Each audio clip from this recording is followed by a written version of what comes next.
Hey, what is up, everybody? My name is Matt Drew. I'm the host of the Go Big Live Real Estate Investors podcast, the show to listen to if you're a residential real estate investor looking to scale into bigger commercial real estate deals. Today, I have a very special show. This is actually the conclusion series of this whole experiment we started back a couple years ago called Go Big Live.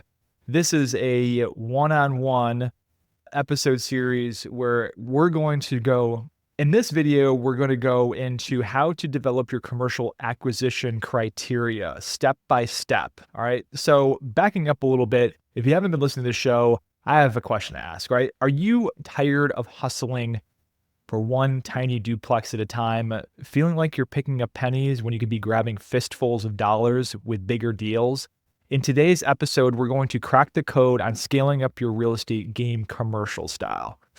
By the end, you'll know exactly how to craft your personal acquisition criteria or your quote unquote buy box for commercial income properties, step by step. And stick around because I'm going to reveal the one unspoken data point that 99% of investors completely overlook, a market metric that could make or break your entire strategy. But we'll get to that soon, I promise. We're talking high impact commercial real estate here, multifamily apartments, retail centers, industrial buildings, the kinds of deals that dwarf the returns of another single family fixer upper. If you've been frustrated with the snail's pace of small rentals, imagine doing one deal that equals 10 houses in value. Sounds great, right? But it requires a smarter approach than just Zillow doom scrolling and crossing your fingers. So in this video, what you're going to learn is number one, the surprising truth of how few commercial properties actually sell in a year. We're going to uncover this shocking percentage soon, and we're actually going to pick a subject market to see is there actually enough product in that market where we can actually have a high degree of success of landing that first larger deal. And why knowing this will supercharge your market selection so you can make heads or tails of markets very quickly. How to build a buy box, all right, a laser-focused set of criteria that filters deals for you, so you only spend time on winners. We're gonna do a live case study on a special market that I've never even looked into before to just show you that this can be applied nationwide. I picked out Skokie, Illinois as a test market to go in there and look at that market to see what type of product there is and what type of acquisition strategy we can develop in that market. Why I picked Skokie? I'm a 90s kid and I was a fan of The Usual Suspects where Kaiser Sose was fooling the cop that was interrogating him, and I just picked that, okay? And if we can't find the product in that given market and we need to pivot to a nearby better opportunity, how to find those markets that will enable you to have a high degree of success in not only landing your first larger deal, but also enough room and runway within which to scale in there. This video is also going to be packed full of actionable types of things you can do at the end, step by step, to start the journey from here. Next week episode, we're going to go into detail on OPM and how to build out your other people's money infrastructure. So capital never is going to be a bottleneck in you scaling into larger and larger deals. And of course, by the end, I'll tell you on how to get a free 1-hour consultation with our team to apply this to your own situation, so you can start landing big deals this year and abandon the small deal strategy that drove me insane for the first 11 years of my investing career. All right, so if you're liking what you're hearing on this channel, please be sure to subscribe and leave a like or comment. It shows me that, okay, maybe what I'm putting out there is not 100% pure gold, but my intention is to put as much value out there as possible. When you like and subscribe, this helps trick the Google algorithm to distribute this content to bring value out to more people and spread the word, okay? So step number one is in the previous episode, we talked about clarifying your goals and your investment why. So before we even talk numbers and markets, we need to zoom out. If you caught my last podcast, you already know the importance of defining your why and setting clear investment goals. In this episode, I went deep into how to determine exactly how much commercial income property you'll need to reach your financial goals. So if you missed it, be sure to check it out so you can set those goalposts with clarity. So I would actually pause this, go back to the episode if you haven't heard it there, because setting your goals is going to be very important. But here's a refresher. Ask yourself, why are you moving from residential to commercial? Is it the higher cash flow, scaling your portfolio faster, attracting investors, or all of the above? grab a notepad or that coffee stain napkin and jot down your top goals. All right. Bigger impact per deal in commercial. Most likely you want more dollars per transaction. For example, a single 20-unit apartment complex can generate the income of 10 duplexes with far less hustle. Remember, my early part of my career, I was closing 1 to 2 deals a month, and I was burning the candle both ends. And in a previous episode, I actually admit that I didn't even know how I did it, okay? So it's about working smarter, not harder. You probably have a full-time job. You probably have a family. You probably have a kids' baseball practice at 7 o'clock on a Wednesday night. Being the real estate hustler and doing all of these things can put your marriage in great jeopardy, okay? Using this strategy of buying one larger deal a year, just think about if you could just focus on buying one deal per year and putting all your energy and focus behind that, all right? Number 2, efficiency of scale. Managing one property with 20 tenants is tons easier than 10 properties with 2 tenants each. Management intensity is far less when you have more units and more square footage under one roof. 3, the equity multiples you can achieve with commercial real estate, doubling and tripling your money over time, is just absolutely explosive. So commercial properties often appreciate based on income more than just sales comps with residential. So increase the NOI or net operating income, and you can create value essentially out of thin air. We just signed a lease just recently with one of our buildings. It was a 15,000 square feet of space with a New York State commercial office tenant. And once we got the ink on that lease, the value of the building increased $1.8 million and increases the cash flow $125,000 a year. Okay. So that is a super, and I've expressed this before, you do not need to be busy chasing a bunch of deals out there. Just imagine if you just do one. All right. So knowing your why keeps you focused and motivated. It also influences your criteria. For instance, if your goal is stable cash flow to quit your job, your buy box might be focused on fully leased, stable assets. If it's rapid equity growth, you might seek value add opportunities. Especially if you have a longer runway to exit the W-2, value add opportunities where you're patient, don't need the cash flow right now, can be great to position yourself in that category. So that's the reason why the why is all important in this, is how much time do you actually have? Do you want to eat a poop sandwich before going to work, and then going to work for another year or another 5 years is that going to absolutely kill you? Then probably the focus on the former is probably going to be of importance. So think of it like deciding to finally stop dating and get serious. You're defining what you want in a long-term partner, except here it's property. So no more swiping white on every cute duplex that comes along. You're going to be picky with purpose. All right, step 2, define your buy box basics. Now that your goals are clear, let's translate that into a buy box, which is basically a fancy term for your target deal criteria. This is the profile of properties you're going to pursue relentlessly and with intention and ignore everything else. It's like your shopping list for deals. So let's build it. So number 1, asset class is a huge question I get. A lot of people want to have the warmth and comfort of residential.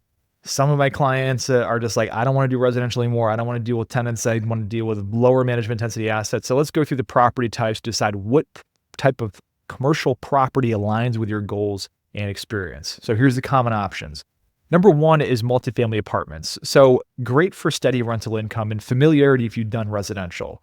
These often have lower vacancy risk. Everyone needs a place to live, right? And easier financing options. Most banks and lenders love apartments. Number 2 is retail or office. They can offer longer term leases. Let's think 5, 10, 15, 20 years with tenants who might handle their own upkeep. Typically, with retail specifically, the tenant takes care of everything that's within the box, okay? So there's a lot less management intensity with this type of asset class. But watch out for market trends. Retail and office can be volatile in the Amazon and Zoom era. Number 3 is industrial and warehouse. Often simpler type of properties, concrete shells, fewer toilets to fix. And right now, industrial has been red hot with e-commerce growth, manufacturing, and the whole 9 yards. Try to find industrial space in your market. If you're in a stronger market, you generally can't find it. Vacancies hit record lows around 3.9% in 2022, which signals that there is rent growth to be attained in the future, rising to only 5.9% after a flood of new supply in 2023 in certain markets across the countries. And then there's specialty or other types of asset classes, maybe mobile home parks, self-storage, etc. If you have a niche interest. These can yield great returns, but require specialized know-how. So pick one primary asset class to focus on first. Why? Because each market and strategy is different.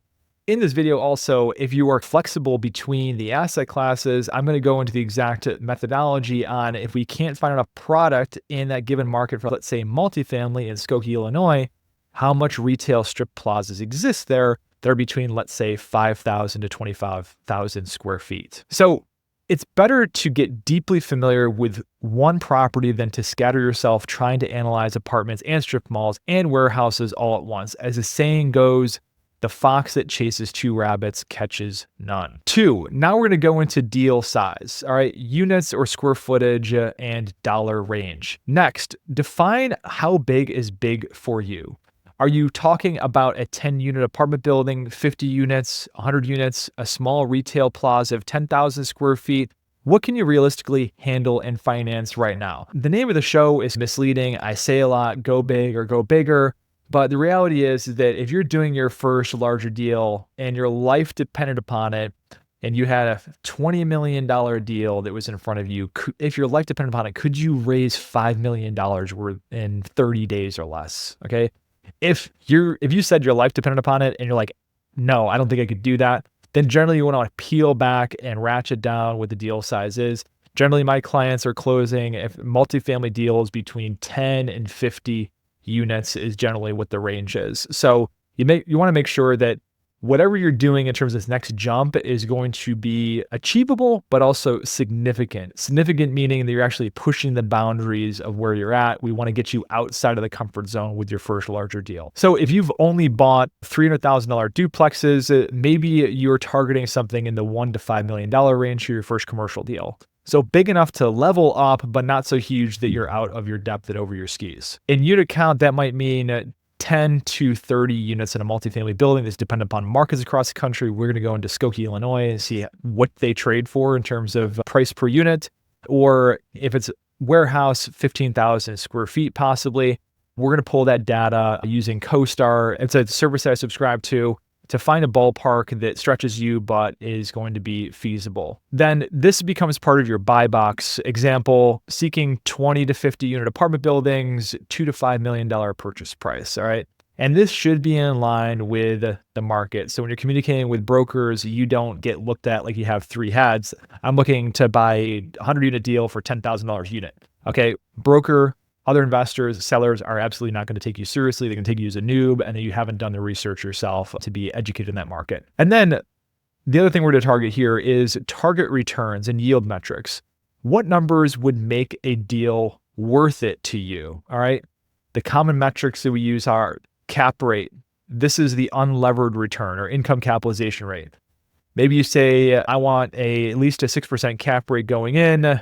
Keep in mind that cap rates can vary market to market, and we're going to have more on that soon. Cash on cash rate of return. If you're raising money or just measuring your own, you might target a 8% cash on cash return in year one or whatever. Okay, so keep in mind, all right, for the money that I'm raising out there or putting to work my own money, how much do I want to get in terms of a cash on cash rate of return to build up this property acquisition criteria? And then value add upside, perhaps ability to increase net operating income by 20% in 24 months if you're doing a renovation or a lease up play, for instance. Be specific. A clear number helps you quickly nix deals that don't measure up after you put them through underwriting and deal analysis. Number 4, risk tolerance and strategy. Are you looking for turnkey properties, lower risk, lower return, or distressed value add, higher effort, potentially higher return? Note this in your criteria. For example, a core stabilized asset or a opportunistic fixer-upper. It will guide your search on how to evaluate markets. For the most part, when I'm guiding clients through their personalized acquisition strategy, generally speaking, do not want to buy properties that are 100% vacant or extremely distressed. There's plenty of deals out there if you're picking the right market with an amount of product that exists in there that you are going to be able to find easy wins, right? Like singles and doubles, to use baseball terminology. You do not need to hit a home run every single time that you do a deal. I love singles and doubles. Actually, they've been the best deals of my investing career. They looked mediocre on paper when I first underwrote them, but those deals I thought were going to be a home run, extremely distressed value add deals I was buying super cheap, ended up taking years off my life, and might not be the best thing to do when you are already pushing yourself and then pushing yourself into a deal that has a lot of hair on it. So after we've documented all this criteria, now we're going to go in and zoom in on a market. So first, we're going to go in, and when I do this with clients in our onboarding process, I always want to focus on their own backyard or a market that they have significant experience, where they have relationship infrastructure built out, where they have market intelligence and knowledge.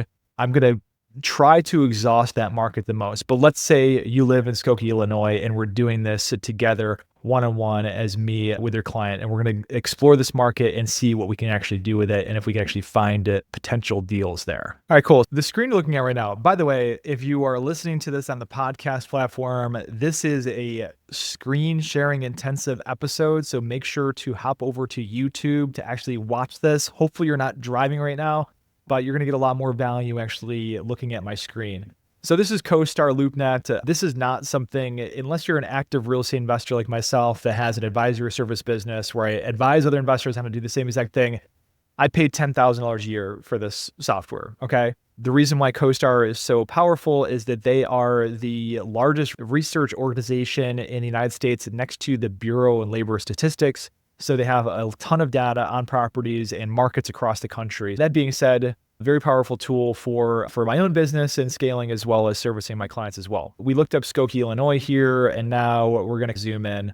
The first thing I do, step number one, on when I've taken a look at this market and trying to rule it out or rule it in, is I'm going to look at the area and I'm going to go to the filters here and I'm going to go on property type. Okay, so I'm going to look at multifamily units between 5 and 50. Remember, we said, you know what? I don't think I could raise $5 million within 30 days, but I think if my life depended upon it, I could probably raise $500,000 in 30 days, and so on and so forth. So right now, what we're seeing right now, and this is why I can rule out multifamily for Skokie, Illinois, is because we have 111 properties. These are all of the properties that meet the criteria in that market. The reason why that is because, generally speaking, 2 to 4% of properties change hands each year, okay? So if we're looking at a market where there's only 111 properties and we're thinking about 2 properties might change hands in a year, and I guarantee you there's going to be one of those properties you're going to get outbid on, right? Because there's going to be somebody with a 1031 exchange that's going to overpay for the property to save a few bucks in taxes. So that is not a good enough sample size. Generally, what I want to see is I want to see something that's got a market that has at least 500 in a certain product type, okay? So we have one or two things here. We either change asset class, and this is the one thing that I'll generally do to stay within a market in your own backyard. Because remember, I've gone through this before. Focusing on a geographic location is how you build competitive advantage. You get to know all the players, all the brokers, all the lenders, and what types of collateral they like. You build this whole relationship infrastructure in that community, and nobody else coming into your market can beat you on that. All right. So we're going to take a look at this and we're like, all right, multifamily in this area right here might not work, but I'm just curious. Let's take a look at retail and look at retail between 5,000 to 20,000 square feet. Okay. Not that much of a big difference. 5,000 to 20,000 square feet, 5,000 to 50,000 square feet. We got 187 properties, still not meeting it. So let's switch back to multifamily. Okay, so if we're going 5 units to 50, then we're gonna go out and we might look at Skokie and also a couple of surrounding towns, assuming that they have the demographics that we want to really, and assuming that they aren't such a long drive away from each other. Generally speaking, if it's an hour, maybe 2 hours away, I would say, okay, great. But when you're talking about setting up a tour to walk a property and with a broker and or direct with a seller and it's 2 hours away, that can get old very quickly. And remember, you want to build in a market where you can actually have some runway within which to actually scale. So let's go here. We're going to take a polygon tool here and then just draw a polygon around here in the areas that are north of Chicago, for instance. So I have no idea how far away these spaces are. So right now we have a way to actually, okay, now this is multifamily, 5 to 50 units. There's 7,378 properties. This is definitely more than enough to work with. So we can actually shrink down this geographic area.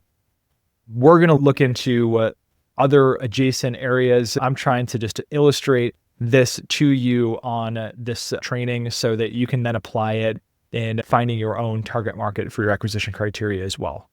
Now that we have a good sample size, what we're going to do now is we're going to research what are the demographics for the actual market itself. And before we do that, we're going to go into the actual analytics tool here that we have with CoStar and take a look at this market.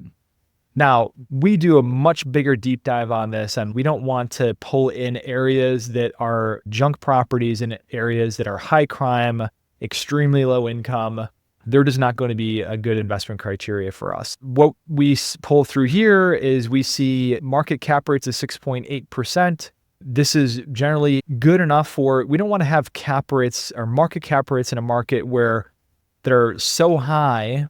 And these are typically in higher crime or rural areas where we have they're great on cash flow, but they're not great for forcing appreciation. Because remember, the lower the cap rate, the more explosive each dollar of net operating income is to the underlying asset value, which allows you to quickly and rapidly increase value in a property. So then you can refinance those properties, pay your investors back, and rinse and recycle that over and over again. Another thing that I like here is it has a decent market rate. Anything that's less than 5% is generally a strong demand market. So I like that as well.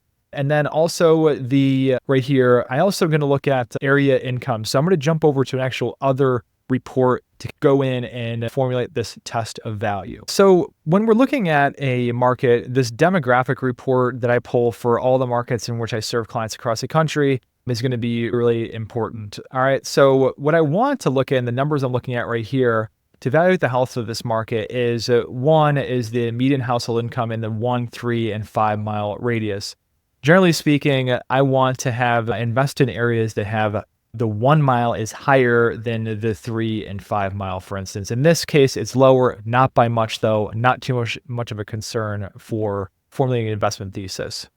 I like the fact that, hey, there's a household size of 2.7 per household, and there's 2 vehicles per household. One thing is that when you see average household size 3 and 1 vehicle, that's typically a indication that it is a more income challenged market. And it is generally not going to be a market that at least ourselves would invest in because we want to invest in a workforce and above type of income housing. The one metric that nobody talks about is median home value in a given area.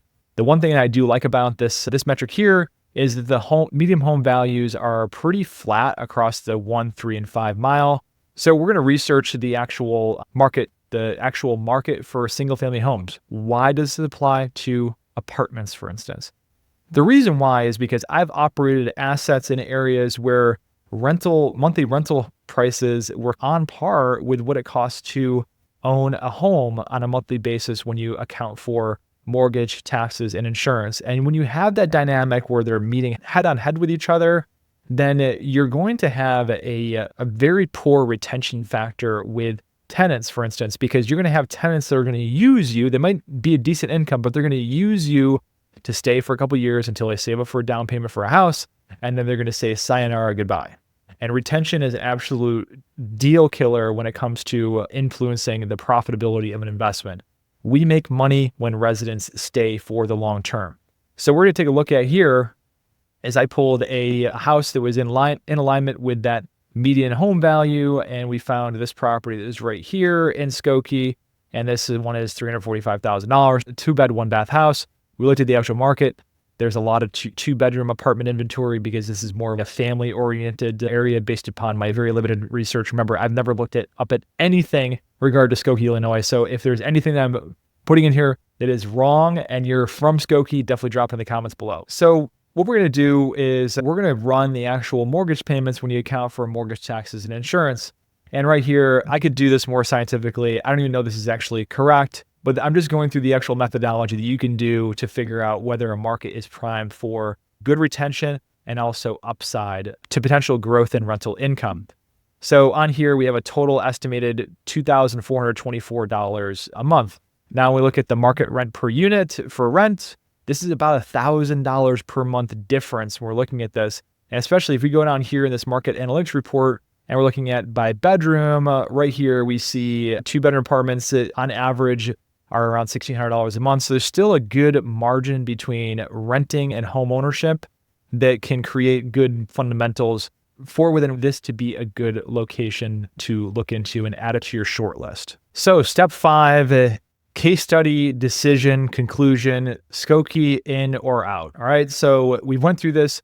The market has strong fundamentals, but due to the actual number of properties that are in that specific product category is going to be slim pickings for you in which to scale and buy your, let's say your first, second, third, fourth, and fifth deal. Because the law of the first deal is real. It's going to take so much time and energy to land your first that your second, third, and fourth, and fifth will happen in rapid succession is not going to happen in this market because there just isn't enough product that is there. We don't have to rule it out completely, but we have to make a choice. Stay in Skokie, but broaden our criteria to increase the odds in terms of changing up asset classes or being inclusive of other asset classes, which we are. We're opportunistic investors that focus just in Rochester, New York. We own multifamily, office, retail, industrial, okay? Or choice B, pivot to a nearby market or be inclusive of a nearby market to really get that sampling of property product so that you're going to have a high probability, assuming you're putting the work in to build relationships with property owners and real estate brokers, you can have a high probability of doing 1 to 2 deals a year. So for this exercise, we're going to pivot. We're going to choose choice B. After all, the episode, we promised we'd pivot to a nearby market if needed. We're not married to Skokie, although it would be ideal that we could do it right in our backyard and stay there, but it's just not going to work, right? We don't have enough product if we're going to stay in the lane of just multifamily, let's say, okay? So if data says we can do better next door, we will. So in pivoting and seeking greener pastures nearby, where do we go? All right. So I did some research on some adjacent markets. The beauty of real estate is that markets are often clustered. So if one suburb is too small, the next town or city metro might offer more opportunity. So near Skokie, we have a few options. There's Evanston, Illinois. There's just east of Skokie, similar median income of $95,000 a year, and even higher home values of $434,000. It's a bigger city, has a major university, Northwestern, which is a good thing for actually having a backbone of medical as well as education because it's very recession resistant. And also it's got a 78,000 person population as well. Importantly, it has more multifamily properties and listings, as well as just a general product being out there. So this suggests a bit more liquidity in the marketplace in terms of transactions or deals trading hand. Also, being a college town, there's going to be constant rental demand as well from students as well as employees of the university. Chicago, north side neighborhoods. Skokie borders Chicago's far north areas like Rogers Park or Westridge. These are urban neighborhoods with hundreds of apartment buildings. In fact, Chicago as a whole has far more inventory. Crexy, for instance, showed that over 225 multifamily listings for Chicago are active right now. If our goal is a lot of deal options, venturing into the city could make sense. Cap rates might be similar or slightly lower, but deal flow is definitely higher. I'm not against low cap rate markets, okay? I'm against paying a low entrance cap rate and that's lower than what the market cap rate is, definitely. But lower cap rates generally signify that you have to enter into a different strategy than our traditional framework, which is raise money from private investors and increase the value very rapidly, refinance the property, deliver the capital back to the investors. This is going to be more of a long-term equity-based approach rather than cash flow, and it's fine. And I love a lower cap rate, high demand, high barrier to entry markets, but it's just a different strategy, okay? And then there's other suburbs like Niles, Morton Grove. These are adjacent to Skokie, and they might be similar in terms of liquidity, small, but if you could include them with a total acquisition footprint for an area, and there's not too much problems with logistics between those locations, then we could check those ones as well. Now that you have the tools to develop your buybacks or your acquisition criteria, then it's time to document that and really communicate that out to everyone that is in your sphere. Those are brokers, other investors, friends and family. This is going to be important with OPM, professional contacts, because being specific about your criteria is actually going to not pigeonhole you. It's going to lead to more deal flow because people can remember specifics. They cannot remember, oh, I'm looking to buy any deal that makes sense. Small, large, multifamily, industrial, anywhere in the country. It really becomes vacuous and people are not going to think of you because they don't have that reticular activation system that is activated that ties you to that specific vision of that asset class and the specificity around that we actually developed right now. So being specific out there, it's not going to pigeonhole you. It's actually going to lead you to more deal flow for this reason only, is that if you're looking for brick constructed units that are between 10 to 50 units, pitched roofs in Evanston, Illinois, that were priced between $2 and $5 million, then you might get deals that are outside of that. I have this happen to me all the time. We own or buy pretty historic brick buildings in Rochester, New York. So we're known as buyers of that type of asset class. But I get stuff all the time. And usually other investors and brokers preface the conversation with, hey, Matt, I know it's not a pretty brick building, the stuff that you usually like to buy, but it's a 1970s build. It's got a mid-century modern flair to it, but it might be up your alley, but I figured it wouldn't be your cup of tea, but I want you to know about it, right? Those are the types of things that can do that help enhance your deal flow. But we're not talking about deal flow right now. We're just talking about acquisition criteria so that when you're out there and building your OPM infrastructure and talking to people about what the next chapter of your life looks like, investing-wise, they can at least visualize it, okay? Because hey, I'm looking to buy a 10 to 20 unit apartment building in the Rochester area within the next 12 months, okay?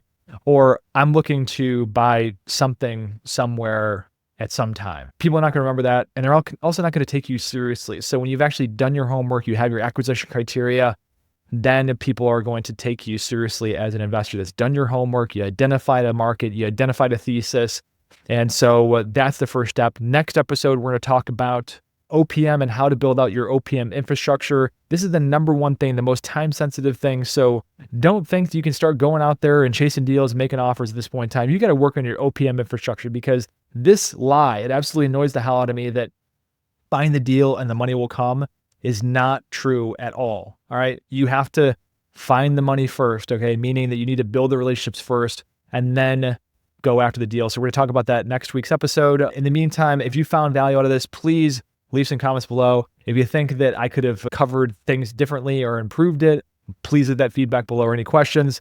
And also, if you are looking for help in transitioning from residential to your first larger commercial deal and break and smash those financial goals at light speed by going into commercial, this is exactly what we help investors do. Be sure to find the link in the description below and book a free 1-hour consultation with us. This is not going to be a hard sell or anything like that. We are just looking to learn about what your objectives are. And oftentimes we can't help everybody. All right. And whatever we offer is not for everybody either. So the most part, we want to take that hour, add as much value to you as possible to give you clarity and insight and confidence in charting forward, whether it's with us or without us. So be sure to tune in next week and we'll see you then.